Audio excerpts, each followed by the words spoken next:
തമിഴ്നാട് അതിർത്തിയിൽ വാൽപ്പാറയ്ക്ക് സമീപം പലചരക്ക് കടകൾ തകർത്ത് കാട്ടാനക്കൂട്ടം. ഇന്ന് പുലർച്ചെയാണ് കാട്ടാന ആക്രമണം ഉണ്ടായത്. വാൽപ്പാറയിലെ വിവിധ എസ്റ്റേറ്റ് മേഖലകളിൽ കാട്ടാന ശല്യം രൂക്ഷമാണ്. വിവരങ്ങളുമായി ആനന്ദ് പുതൂർ ചേരുന്നു. ആനന്ദ്, കാട്ടാനകളുടെ ആക്രമണങ്ങൾ കുറയുന്നില്ല. അവിടുത്തെ ജനങ്ങളെല്ലാം ഭീതിയിലാണ്. പലവട്ടം ഇത് സർക്കാരിനോട് ആവശ്യപ്പെട്ടിട്ടും യാതൊരു നടപടിയുമില്ല. ഇപ്പോൾ ഇതാ കാട്ടാനക്കൂട്ടം പലചരക്ക് കടകൾ തകർത്തിരിക്കുന്നു. കൂടുതൽ വിവരങ്ങൾ. വിനോദ്, കഴിഞ്ഞ ഒരു മാസത്തിലേറെയായി നിരന്തരമായി ഈ പ്രദേശത്ത്, പ്രത്യേകിച്ച് ഈ വാൽപ്പാറ പ്രദേശത്ത് കാട്ടാനകളുടെ ശല്യം രൂക്ഷമാണ്.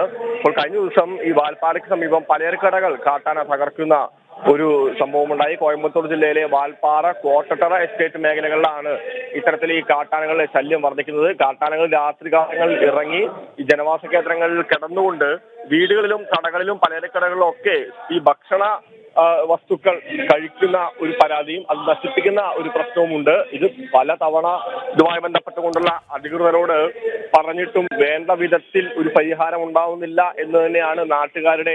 കാട്ടാനക്കൂട്ടങ്ങൾ ഇറങ്ങി വാൽപ്പാറയ്ക്ക് സമീപം തമിഴ്നാട് അതിർത്തിയിലാണ് പലചരക്ക് കടകൾ കാട്ടാനക്കൂട്ടം തകർത്തിരിക്കുന്നത്. വിവരങ്ങൾ നൽകുകയായിരുന്നു ആനന്ദ് പുതൂർ.